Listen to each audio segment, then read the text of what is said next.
The following program was produced by an independent community producer.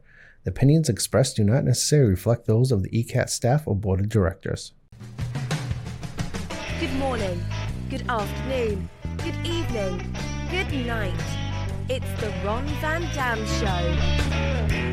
Hold on tight, things can get a bit weird, if you like that sort of thing. Hey, welcome to the program. It is the Ron Van Dam Show. Yes, it is. Don't argue with me. Thanks for being here.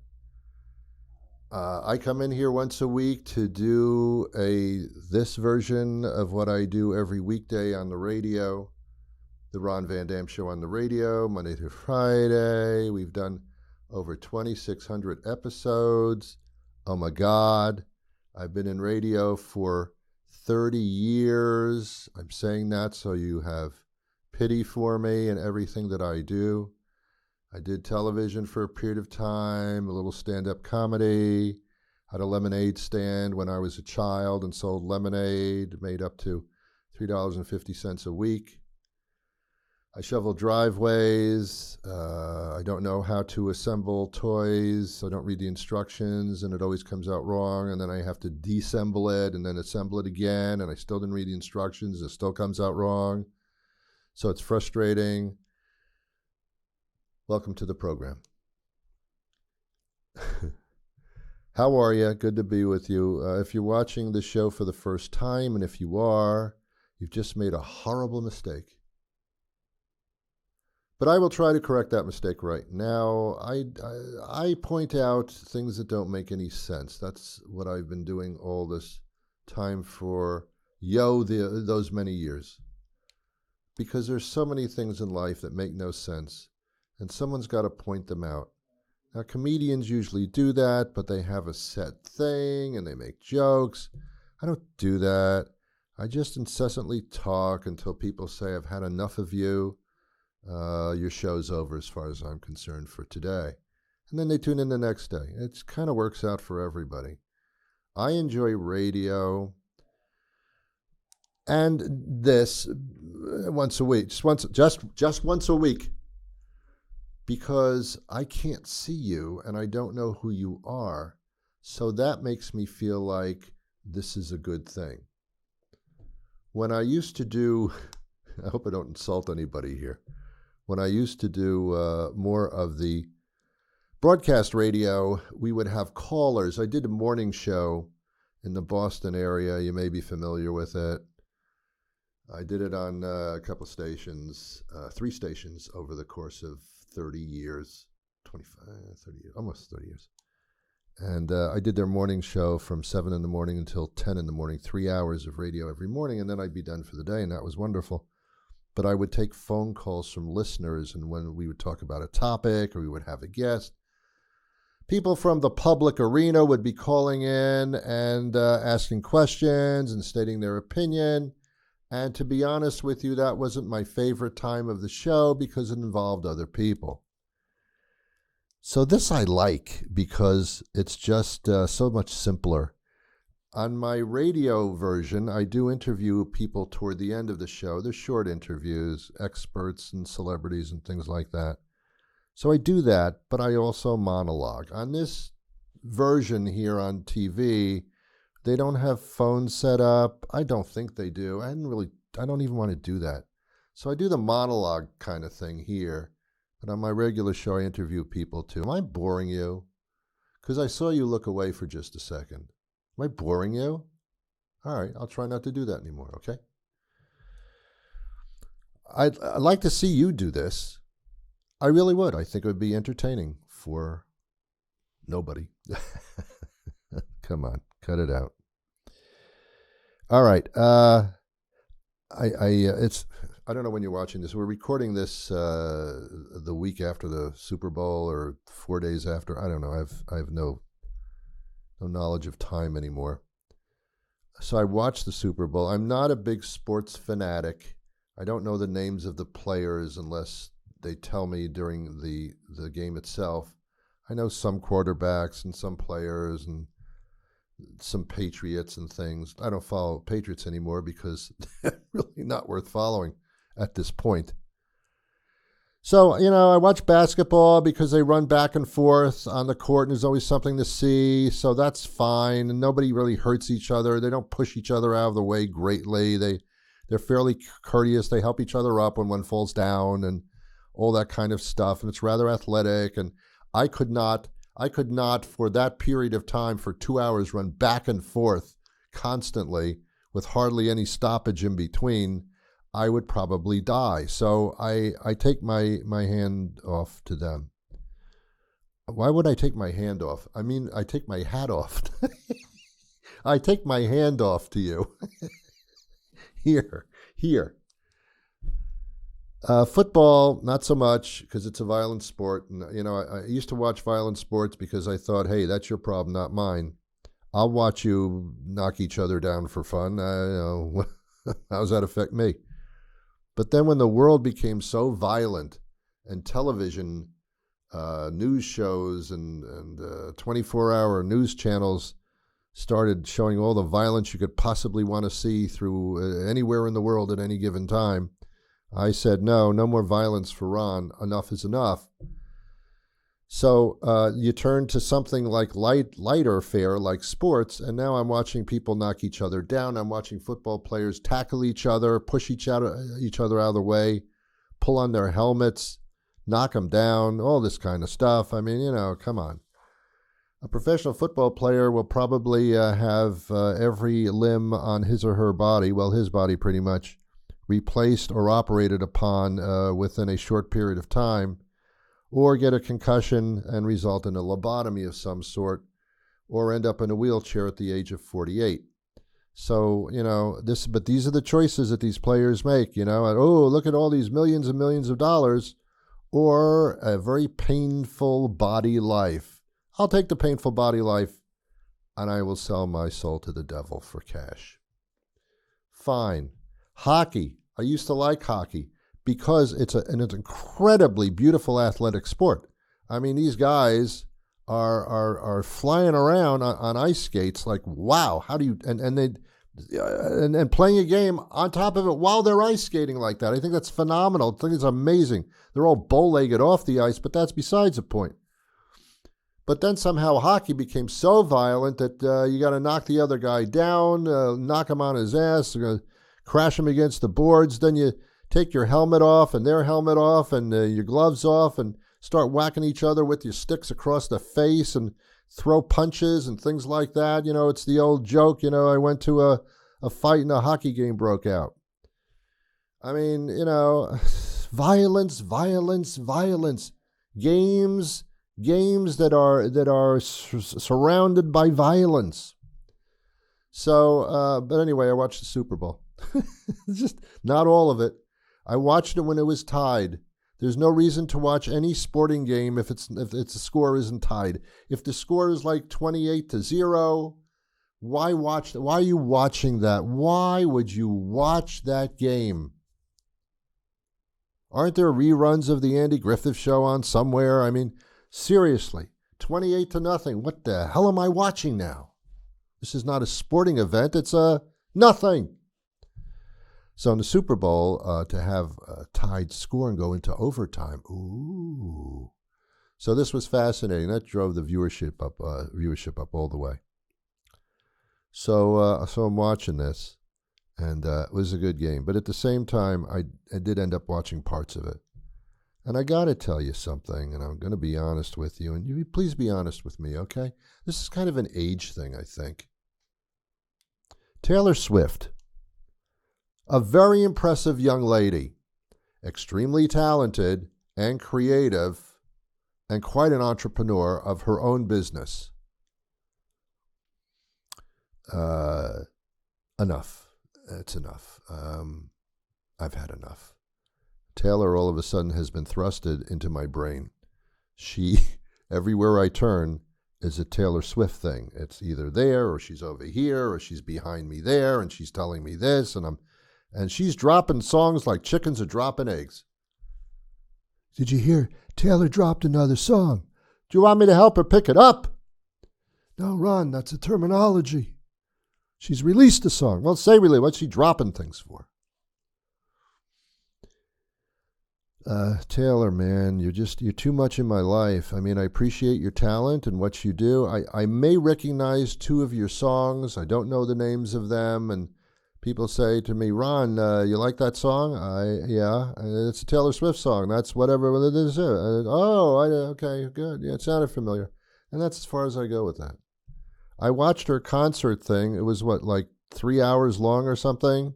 Her Era tour, whatever. It's Eras, whatever it is. Very talented, very theatrical, beautiful sets and well produced, beautiful, nicely done. But I walked out saying this was fun, but didn't know all those songs. Did she sing the same song over and over again a lot? Did she do that? Did I mishear that? Yes, Ron, you did. So now she's now her life is turned into, and now I got to watch her like an episode of The Bachelorette. Now she's hooked up with this guy on the Kansas City Chiefs. I don't recall his name because I'm not following it that much, but I know he's a halfback, nickelback, quarterback. I don't know. He's not a quarterback, halfback. According to her, he might be a tight end. I don't know. So they were kissing on the field, public displays of affection. I have no problem with that, but enough. It's enough. Someday, football player guy, I can't remember your name. You will break up with her. It shall happen, and she will be dropping a lot of songs about you, and they're not going to be in a kind sense at all. That's a warning. Don't piss off singers who are extremely popular, because you're going to hear about it in the public domain.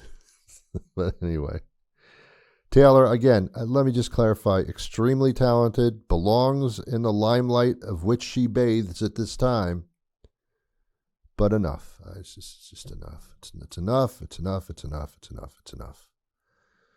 That's all I have to say. So I did watch the Super Bowl and all that stuff. Another thing that I don't understand, I think it's because of my age as well, is tailgating. To me, tailgating was when there's a person in the car behind you and they're practically up on your bumper like you're not driving fast enough and it feels like they're going to run you off the road. To me, that's tailgating. When you're turning around, it's basically you turn around and you go, hey, hey, hey. That's what you do. Apparently, tailgating also has to do with going to a sporting event, pulling up into a parking space, getting out of the car, opening up your trunk or the back of your truck, and taking out a bag of food and a barbecue grill and 5 folding chairs. Not 4, but 5. Because no matter how many people you invite to your little parking lot party, some other people are going to show up as well, because it's in a parking lot. And I don't know why people would choose to cook and eat food behind the exhaust pipe of their vehicle in a parking lot. To me, not really a place conducive for having a meal, but I guess it's roughing it. It's our version of roughing it. It's not in the woods. It's in the parking lot, which might be even rougher. I mean, what if a guy's backing out of a space and wipes out your tailgate party and a couple of the participants? So I don't get the tailgating part. I'm trying to figure out why. Why is there a barbecue grill behind a truck in a parking lot? Why? Why is this a place for a party to break out? And of course you say, Ron, a party can break out anywhere. All right, just shut up. So I can think of only 2 reasons, not really understanding tailgating. I've never been to a tailgating thing before because as a person, I just can't do that. As a member of the human race, I just don't want to do that. Even if a close friend said, Ron, we're having a tailgating party and, you want to come to the party? Well, yeah, okay. Like, what time is it? Around 4 o'clock. Okay. Like, where is it? It'd be in parking lot C, row 7, I think we're gonna be in space 23 if we can get it. I've reserved that space in the parking lot. Oh, okay. Sounds like a real party. So what would be the two reasons for doing this? Well, I can only come up with two reasons, and they may not even come into play. One is that the food inside the stadium, wherever you're going, whatever the venue is, maybe the food's way too expensive, and you don't want to pay the money for it, and you're getting hungry, I guess. The other reason might be that, in order to get a parking space at all, we're going to have to get there really early, like 6 hours ahead of time. So in order to fill the time, we're going to actually have a culinary demonstration behind my truck or my Honda sedan. You can bring your own lawn chair, but we got 5 because it comes with the set with the barbecue grill. So, well, what are you going to be cooking there? Oh, we're going to be smoking some ribs. Got corn on the cob coming up. Got a Caesar salad. You're going to follow it up by Baked Alaska. Fantastic dessert. And we have a sous chef coming in. And we're going to have halibut. We're going to have a little halibut. It's going to be fun. Cocktails. Got a bar set up. The bar is actually on the side of my truck, the barbecue grill, and the chairs will be near the tailgate of my truck, which is why we call it tailgating. So, Ron, come on by. Sounds like fun. Good eats. Good eats. Nothing says lovin' more than having a nice meal with exhaust fumes being pointed at your face. Sounds like fun. Now, of course, maybe it really is. Maybe I just don't have any concept of how much fun this can be. But it's okay. You go do your thing and I'll go do mine. And never the twain shall meet. How about that idea? What do you think about that? All right. Also this week, I had my car inspected. I know you care about that. We all have to if you have an automobile, you have to get it inspected once a year. It's a state law. They do it in just about every state. Except for Florida, probably. I mean, I guess they do it in Florida. It just doesn't look like they do. Anyway, it's an inside joke. I know somebody lives in Florida, and they would actually agree with me. The driving in Florida is a little weird. Anyway, so here, where I live, you got to get your car inspected, and it makes me a little nervous, It makes me nervous, like, oh my God, what if my car has not studied? And the inspector comes over and inspects my car and is not happy with the way it's running. I'm going to have no car. Then I have to get it fixed. And we all know that that can't be done. I hope my car is going to pass inspection. So I always carry like an extra. I think the inspection is $35. I sometimes give them $50 and say, keep the change if you know what I mean. But you're not supposed to do that because they're supposed to be acting for the state and they're not supposed to take bribes like that. I'll just leave the story there as far as that's concerned. So then they inspect. Now, usually when they're inspecting my car, it takes about 5 minutes. I usually just look around. I don't pay attention to this. But this time, I decided I'm going to watch. Like, what are they actually doing to my car? Are the hubcaps going to be there when they're finished? So I'm watching this time, and they're honking my car's horn. And, to make sure that that's like checking your voice and your throat, make sure that we're audible here. And then they tapped on the brake lights, make sure the brake lights were good, and checked the headlights, make sure they were well aligned. And then they opened the hood. Lord knows what they were doing in there. They were probably asking my engine to cough. I don't know what they were doing. I don't think they took a liquid sample of anything under the hood. I'm not sure about that. I don't know how that works. But they seemed to be happy with everything. And then came the part of the inspection that gave me the chills. because this is what I go through when I go through my physical every year with my doctor. What happened was they roll up a machine to the back of my car. My car! They roll up a machine. It's plugged in. And out of the machine is a wire, a thick cable. And at the end of that thick cable is like a cattle prod. It's like a long metal rod connected to this cable. And I'm thinking to myself, oh my God, what are they going to do? This looks like some type of weird torture device or something like that.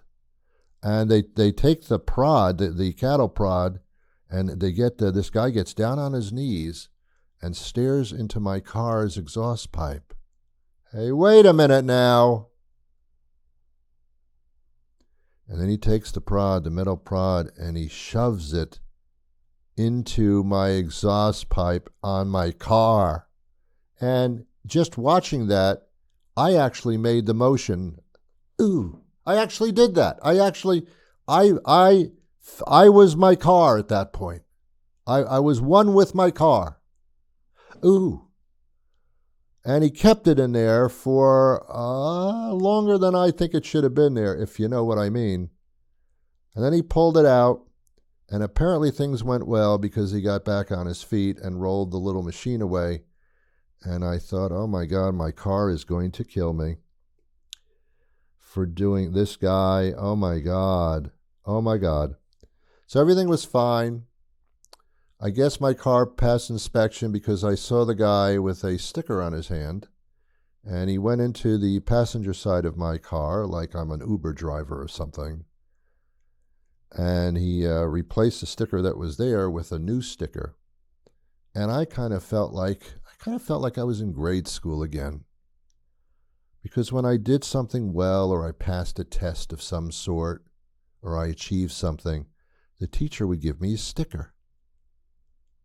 And I would be so proud of that sticker. I would stare at it and take it home and show my parents, look, I got a sticker today from the teacher.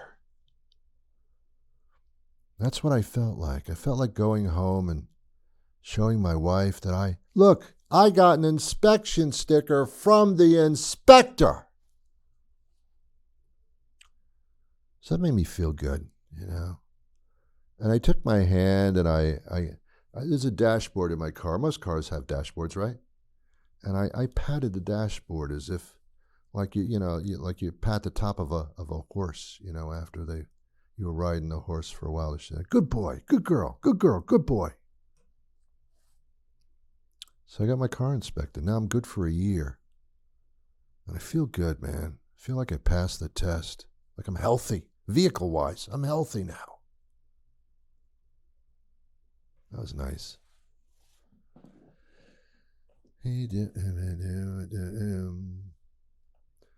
So, yeah. We're coming to the end of the winter, kind of, aren't we, you know? The groundhog came out last week. I think I talked about this last week. I did. I know I did.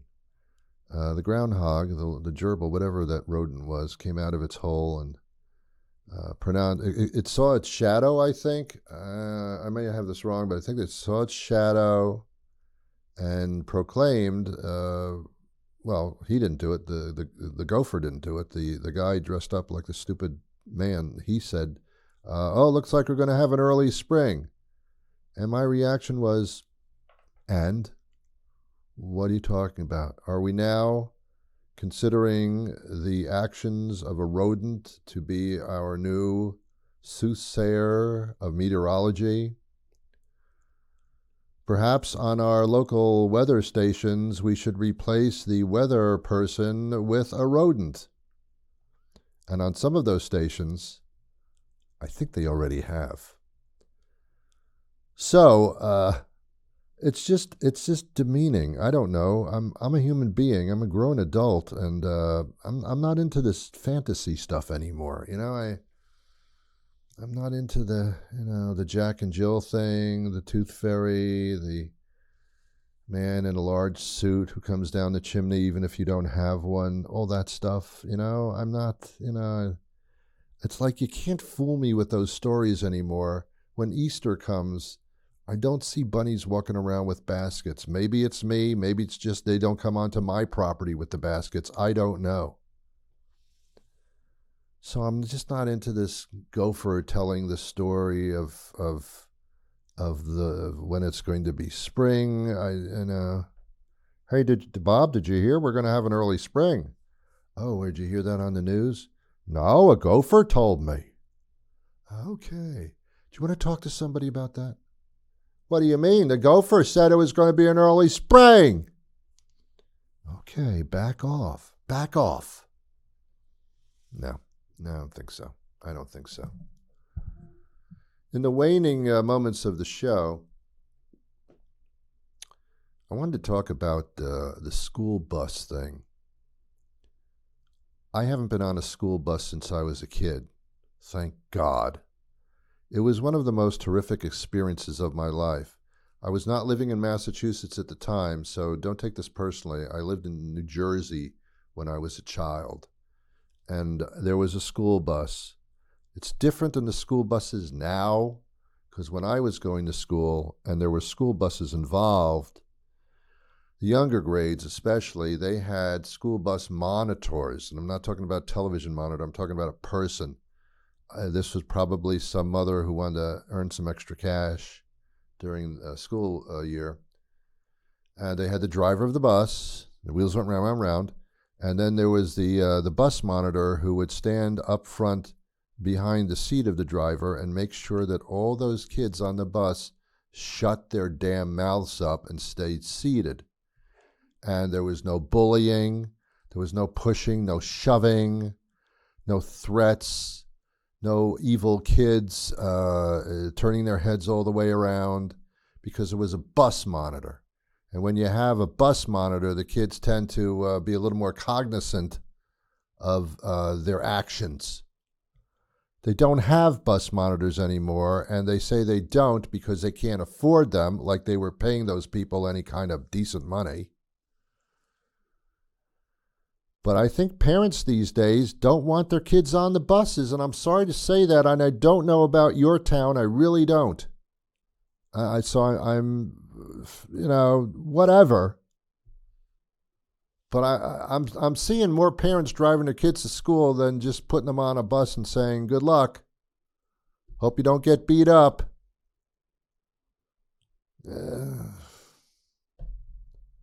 You know why? Because I say this at the end of every show. Well, when I'm here, otherwise no. I am watching humanity devolve.